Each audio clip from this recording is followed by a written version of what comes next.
71 সালে দেখি নাই, আমরা শুনেছি পাক হানাদার বাহিনী জিজ্ঞেস করত মুসলিম না অমুসলিম চেক করার জন্য, বলতো কালেমা বল, কালেমা বাতাও। তো যারা কালেমা বলতে পারতো পাকিস্তানি বাহিনী নাকি ওদেরকে ছেড়ে দিত, শুনেছি। তো একজনকে এক বাঙালিরে পেয়ে তার মাথার মধ্যে বন্দুকর নল ধরে বলতেছে কালেমা বল সালে, কালেমা বাতা, কালেমা বল। তো ভয়ের চোটে এই দোয়া পড়া শুরু করছে। ও পড়তেছে লা ইলাহা ইল্লা আনতা সুবহানাকা ইন্নী কুনতু মিনাজ জালিমিন। পাকিস্তানি বলে সালে ये तो मुसीबत का কালেমা है, বাঙালি কয় হাম তো ভি মুসিবত মে হ্যায়। পাকিস্তানি বলে বেটা কোন দোয়া বললি, এটা তো মুসিবতের কালেমা। কয় আমিও তো মুসিবতে আছি, আমার মাথার মধ্যে বন্দুক ধরে তুমি আমারে কালেমা জিজ্ঞেস করো, এখন কোনটা কালিমা আর কোনটা কি দোয়া আমার হুঁশ আছে নাকি? প্রিয় ভাইরা, আসলে এটা দুআউল মুসিবা, বিপদে পড়লে এই দোয়া পড়তে হয়। লা ইলাহা ইল্লা আনতা সুবহানাকা ইন্নী কুনতু মিনাজ জালিমিন, এটা পড়বেন আপনারা। এই দোয়া পড়ে সাইয়েদনা ইউনূস আলাইহিস সালাম মাছের পেট থেকে রক্ষা পেয়েছিলেন। রক্ষা করেছিল কে? ইউনূস নবীরে যখন খাইলো মাছেতে গিলিয়া, ফেরেশতা পাঠাইয়া দিলে ইসমে আজম দিয়া।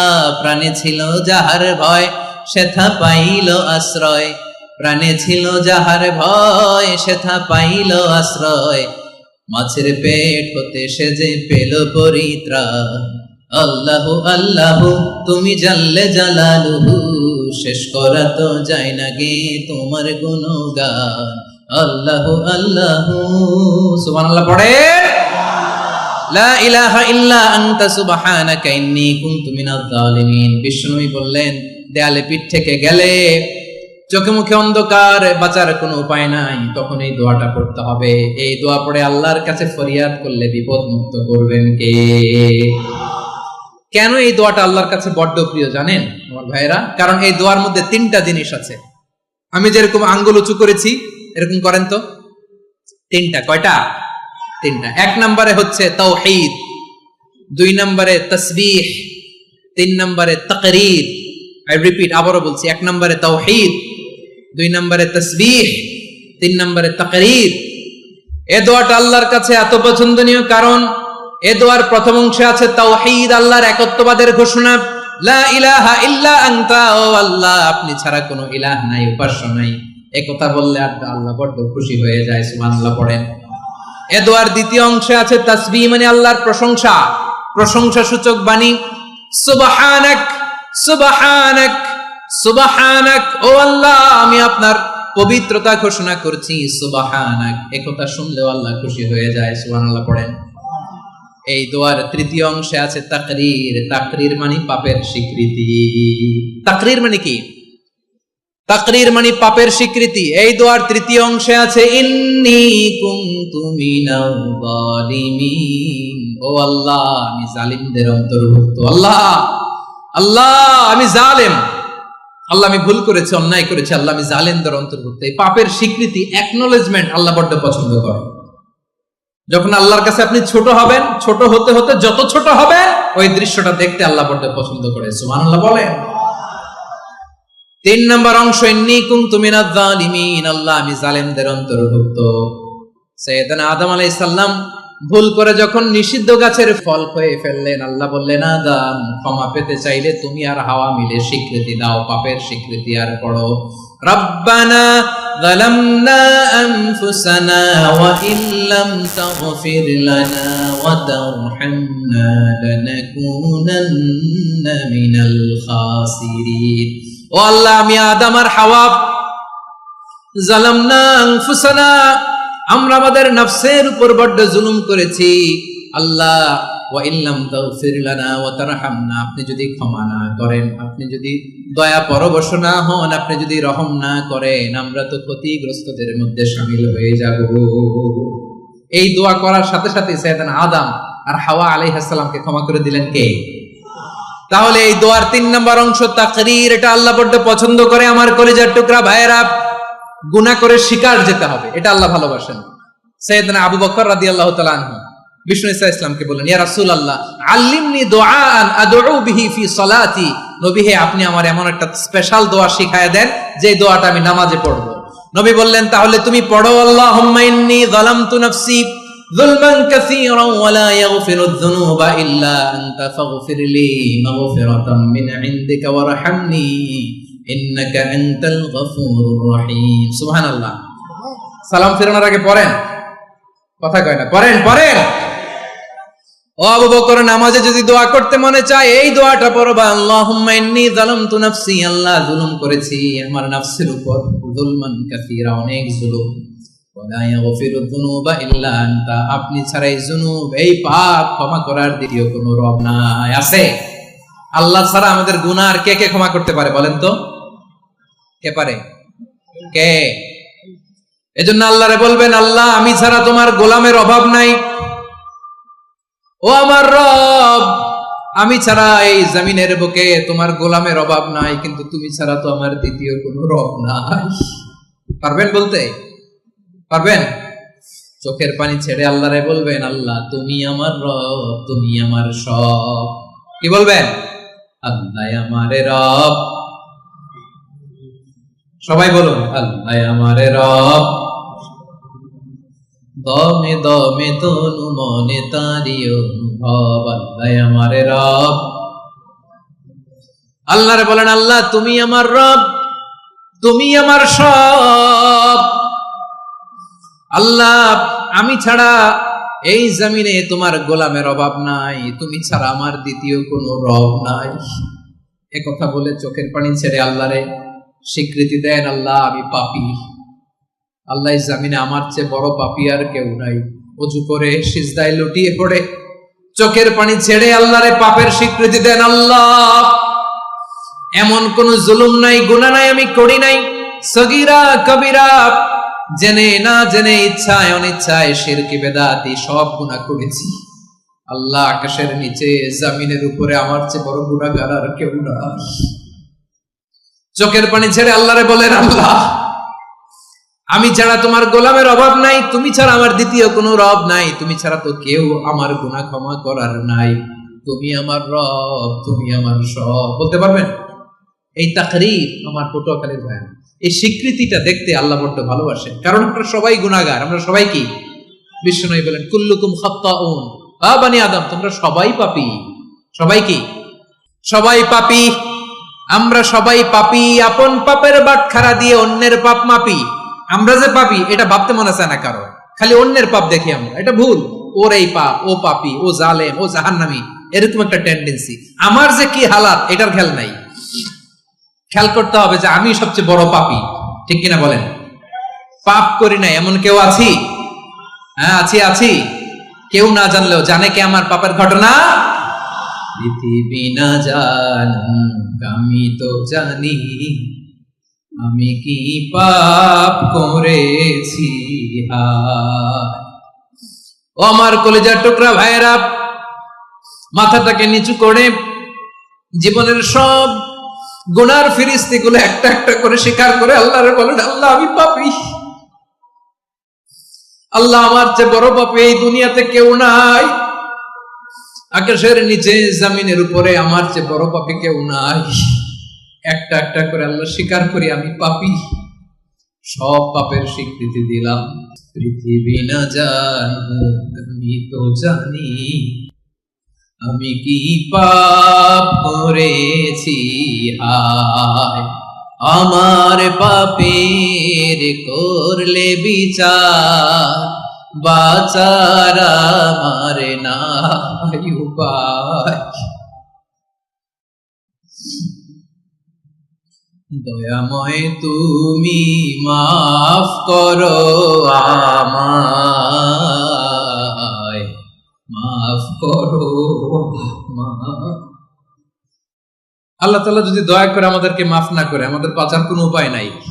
আপনি কি ভেবেছেন আপনার নামাজ দিয়ে আপনি জান্নাতে যাবেন? আপনি তাহাজ্জুদ গুজার, সেজদা দিতে দিতে কপালে দাগ ফেলেছেন, এটা আপনারা জান্নাতে নেবে না। আপনি এলাকার সবচেয়ে বড় হাতেম তাই দানশীল, এই দানের ভরসায় বসে আছেন, আমাদের নামাজ, আমাদের রোজা, আমাদের ইবাদত, এগুলোকে মিজানের পাল্লায় উঠালে কোনো ওজনই হবে না। তবে আমাদের একটা কৌশল জানা আছে। আমরা আল্লাহর রহমতের ভিখারি। আমরা সেদিন আগেই গুনার স্বীকৃতি দিয়ে দেব। আমরা বলবো, আল্লাহ তুমি প্রশ্ন করার আগে তোমার একটা কথা বলি, আমারে কিছু জিজ্ঞেস করো না, আমি সব করেছি।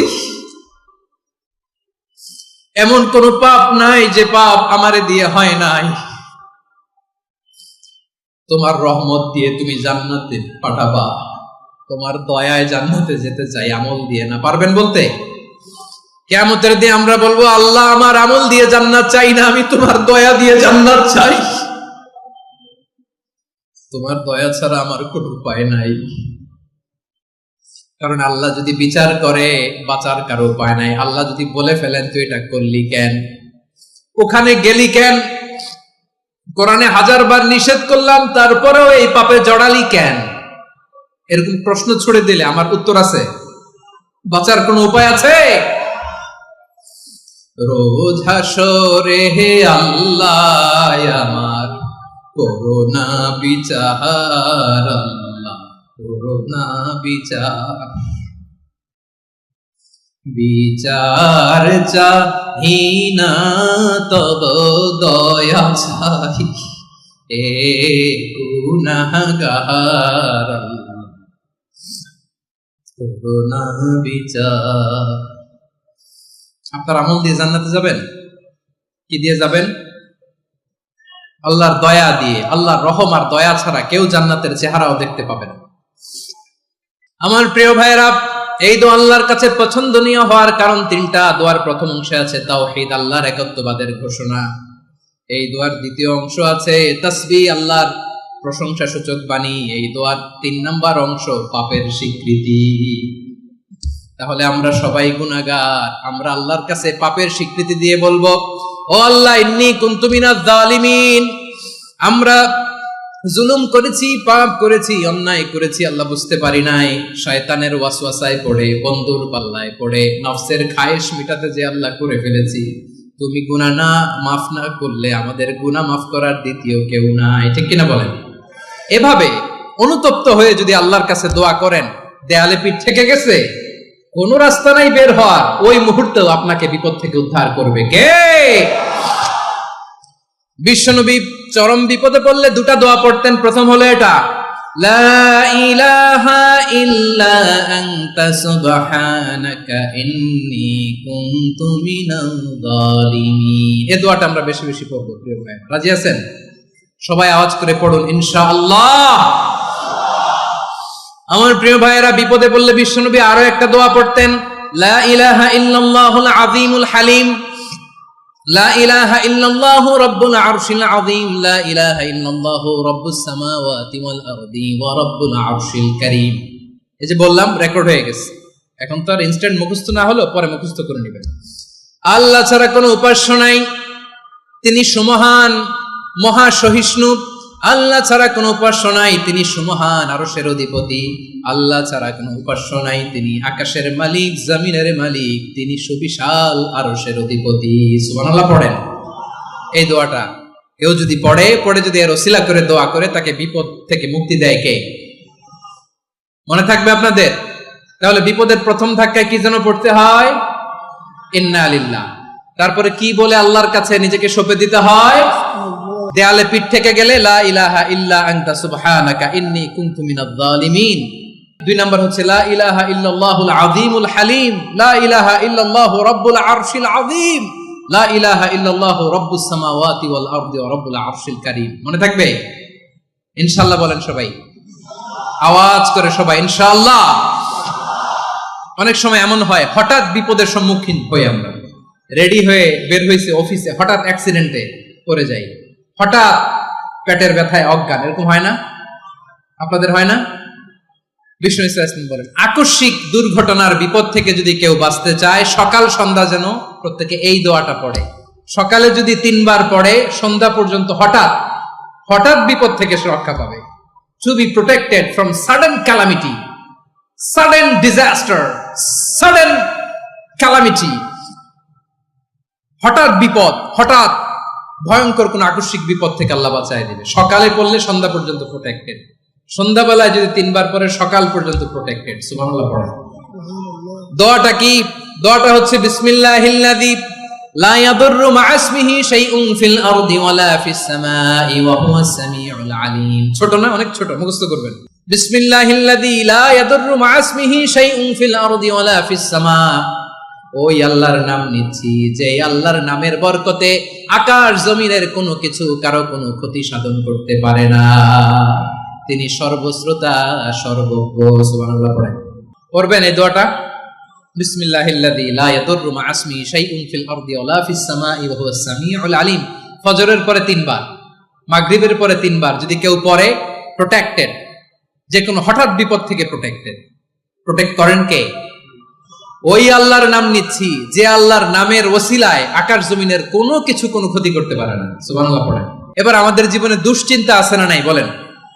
Tension, hyper tension, anxiety, depression, চিন্তা, টেনশন নাই এরকম কে কে আছে দেখি, হাত তোলেন। ওই যে হাত তুলছে এক আল্লাহর ওলি, ওই যে টেনশন নাই তোমার, মাশাআল্লাহ। ও না বুঝে তুলছে, জোশের ঠেলায় ধাক্কায় তুলে ফেলছে। সবার জীবনে টেনশন আছে না নাই? এই দুশ্চিন্তা, পেরেশানি, মারাত্মক পেরেশানি থেকে মুক্তি পাওয়ার জন্য বিষ্ণু ইসলাম 2টো দোয়া পড়তেন। কয়টা? অনেকগুলো পড়তেন। স্পেশাল 2টো দোয়া আজকে আপনাদের শিখায় যাব, শুনবেন না? কষ্ট হচ্ছে? সংক্ষিপ্ত মুনাজাত দিয়ে দেই। ওরে আল্লাহ, আমি তো 9:30 ক্রস করে ফেলছি মাসুদ ভাই, খেয়াল করি নাই। আরো কয়েক মিনিট? ঠিক আছে, ঠিক আছে। পেরেশানিতে পড়লে, টেনশনে পড়লে এই দোয়াটা, প্রিয় ভাইরা, বিষ্ণু ইসলাম যখন খুব বিপদে পড়তেন, দুশ্চিন্তা ওনাকে ঘিরে ধরতো, উনি পড়তেন ইয়া হাইয়ু ইয়া কাইয়ুম বিরহমাতিকা আস্তাগীথ, ইয়া হাইয়ু ইয়া কাইয়ুম বিরহমাতিকা আস্তাগীথ, ইয়া হাইয়ু ইয়া কাইয়ুম, হে শাশ্বত অবিনশ্বর, হে চিরঞ্জীব, বিরহমাতিকা আস্তাগীথ, তোমার রহমতের উসিলায় তোমার কাছে ফরিয়াদ করি। এটা করতেন। আবার আরেক বর্ণনায় এসেছে ইয়া হাইয়ু ইয়া কাইয়ুম বিরহমাতিকা আস্তাগীথ আসলিহ লি শা'নি কুল্লাহু ওয়ালা তাকিলনি ইলা নাফসি তারফাতা আইন। আসলিহ লি শা'নি কুল্লাহ, আল্লাহ আমার সবকিছু আপনি সেটেল করে দেন। আমাদের সব ঝামেলা সেটেল করে দিতে পারে কে? আমরা তো সেটেলমেন্টের জন্য ওএসপি সাহেবের কাছে যাই, ডিসি সাহেবের কাছে যাই, অমুক ভাইয়ের কাছে যাই, তমুক ভাইয়ের কাছে যাই। এই দোয়া পড়লে আরশের উপর থেকে আপনার ম্যাটার সেটেল করে দিবে কে? তাহলে পড়বেন ইয়া হাইয়ু, হে চিরঞ্জীব। হাইয়ু মানে চিরঞ্জীব, যিনি চিরকাল বেঁচে থাকবেন, মরবেন না। আল্লাহ মরবেন? তার কোনো লয় আছে? ক্ষয় আছে? সূরা রহমানে আল্লাহ বললেন কুল্লু মান আলাইহা ফানি ওয়া ইয়াবকা ওয়াজহু রাব্বিকা যুল জালালি ওয়াল ইকরাম ফাবিআইয়ি আলাই রাব্বিকুমা তুকাযিবান। জমিনে যা আছে সব ফান, ভ্যানিশ হয়ে যাবে, নিশ্চিহ্ন হয়ে যাবে, শেষ হয়ে যাবে, সব বিলুপ্ত হয়ে যাবে একজন ছাড়া। জোরে বলেন তিনি কে? ইয়া হাইয়ু, আমার সাথে আওয়াজ করে পড়েন ইয়া হাইয়ু ইয়া কাইয়ুম ইয়া হাইয়ু ইয়া কাইয়ুম বিরহমাতিকা আস্তাগীথ আসলিহ লি শা'নি কুল্লা ওয়ালা তাকিলনি ইলা নাফসি তারফাতা আইন। এভাবে দোয়া করলে আপনাকে বিপদ মুক্ত করবে কে? এই দোয়াটা কেন পছন্দ আল্লাহর কাছে? কারণ এখানে আল্লাহর 2টা সুন্দর নাম আছে, গুণবাচক নাম, আল হাই, আল কাইয়ুম। এই 2টো নাম আছে এখানে। আবার এই 2টা আয়াতুল কুরসির অংশ। আয়াতুল কুরসির শুরুতে এটা আছে না নাই? হ্যাঁ, আছে না নাই? 3 নাম্বার কারণ এটা ইসমে আজম। কোন দোয়াটা ইসমে আজম? যে দোয়া ওসিলায় দোয়া করলে আল্লাহ দোয়া ফেরায় না। অনেকগুলো মত আছে, সবচেয়ে ভ্যালিড মত হচ্ছে এটা, ইয়া হাইয়ু ইয়া কাইয়ুম। এর ওসিলা দিয়ে দোয়া করলে দোয়া কবুল করে কে?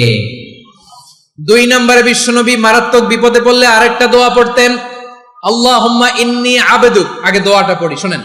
আল্লাহুম্মা ইন্নী আবদুক ওয়া ইবনু আবদিক ওয়া ইবনু আমাতিক নাসিয়াতি বিয়াদিক মাদিন ফিয়া হুকমুক আদলুন ফিয়া কাদাউক আসআলুকা বিকুল্লি ইসমিন হুয়া লাক সাম্মাইতা বিহি নাফসাক আও আনসালতাহু ফি কিতাবিক আও আল্লামতাহু আহাদাম মিন খালকিক আও ইস্তাআসারতা বিহি ফি ইলমিল গায়বি ইনদাক আন তাজআলাল কুরআনা রাবিআ কলবি ওয়া নূরা সাদরি ওয়া জালাআ হুজনি ওয়া যাহাবা হাম্মি। সুবহানাল্লাহ পড়েন।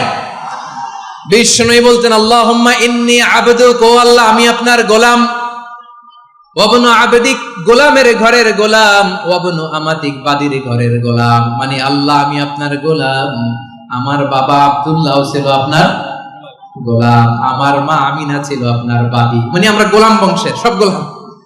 নিজের এর চেয়ে আর ছোট করে আল্লাহর কাছে উপস্থাপন করা যায় আমার ভাইয়েরা? কথা কি বুঝতেছেন? নিজেকে এর চাইতে ছোট, নগণ্য আর তুচ্ছ করে আল্লাহর সাথে প্রেজেন্ট করা যায়? বিশ্বনবী বললেন, ও আল্লাহ আমি আপনার গোলাম, গোলামের ঘরের গোলাম, দাসীর ঘরের গোলাম, নাসিয়াতি বিয়াদিক, আমার মাথার চুলের ছুটি আপনার হাতের মুঠোয়, আপনি ডানে টান দিলে আমি ডানে যেতে বাধ্য, আপনি বাঁয়ে টান দিলে বাঁয়ে যেতে বাধ্য। সুবহানাল্লাহ বলেন। বিশ্বনবী বললেন, আল্লাহ আমার মাথার চুলের ঝুঁটি আপনার হাতের মুঠোয়। আচ্ছা, এইভাবে কাকে ধরা হয়? যে খুব ছোট, ঠিক কিনা? নিজেকে কত ছোট করলেন বিশ্বনবী। ও আল্লাহ আমার মাথার চুলের ঝুঁটি আপনার হাতের মুঠোয়, আপনি ডানে টানলে আমি ডানে যাব, বাঁয়ে টানলে বাঁয়ে যাব। আল্লাহ আসআলুকা বিকুল্লি ইসমিন হুয়া লাক নাসিয়াতি বিয়াদিক মাদিন ফিয়া হুকমুক, আপনার নির্দেশ আমার উপর কার্যকর হবেই হবে। আদলুন ফিয়া কাদাউক, আপনার ফয়সালা, যেই ফয়সালাই আপনি আমার জন্য করেন এটাই ইনসাফ। সুবহানাল্লাহ বলেন। আমরা আল্লাহর ফয়সালায় সন্তুষ্ট হতে চাই না। কত কমপ্লেইন, আল্লাহ তুমি এটা দিলা না, ওইটা পাইলাম না, ওইটা হইল না রে, এরকম অভিযোগ, কমপ্লেইন আমাদের আছে না নাই? আর বিশ্বনবী বলতেন, আদলুন ফিয়া কাদাউক, আল্লাহ আমার জন্য তোমার যেটা ফয়সালা এটাই সবচেয়ে শ্রেষ্ঠ ইনসাফ, এর চেয়ে ইনসাফ আর হতে পারে? এভাবে কায়মান বাক্যে আল্লাহর কাছে বিশ্বনবী দোয়া করতেন। এরপরে বিশ্বনবী বললেন, আল্লাহ তোমার যত নাম আছে সব নামের ওসিলায় দোয়া করি, যে নাম তুমি আমাদেরকে জানিয়েছো, যে নাম তুমি আমাদেরকে জানাও নাই, যে নাম তুমি কোরআনে নাজিল করেছো, যে নাম নাজিল করো নাই, যে নাম শুধু নবীদেরকে জানিয়েছো। আর আল্লাহর এমন কিছু চমৎকার চমৎকার সুন্দর সুন্দর নাম আছে, এই নামগুলো রব্বুল আলামিন কাউকে জানাবে না। সুবহানাল্লাহ বলেন। আমরা তো 99 নাম জানি, 100 নাম জানি আল্লাহ, কিন্তু আল্লাহর এমনও কিছু নাম আছে যেগুলো আল্লাহ বিশ্বনবীরও জানায় নাই। এগুলো আল্লাহ ইলমুল গায়বে রেখে দিয়েছেন। দোয়ার সময় বলবেন, আল্লাহ তোমার যেই নামগুলো জানি, যেগুলো জানি না, যেগুলো কোরআনে আছে, যেগুলো নাই, যেগুলো নবীরে খাস ভাবে জানাইছো ওগুলোর উসিলায়, যেগুলো কোনোদিন জানাবাও না, তোমার ওই নামের উসিলাও তোমার কাছে চাই। আল্লাহ কোরআনকে আমার হৃদয়ের বসন্ত বানাও, আমার বক্ষের জ্যোতি বানাও, আমার চিন্তা দুশ্চিন্তা তুমি দূর করে দাও। বিশ্বনবী বললেন, এই কালিমাগুলো, এই বাক্যগুলো পড়ে যদি কেউ আল্লাহর কাছে ফরিয়াদ করে, তার হৃদয় থেকে দুশ্চিন্তা কাটিয়ে দিবে কে?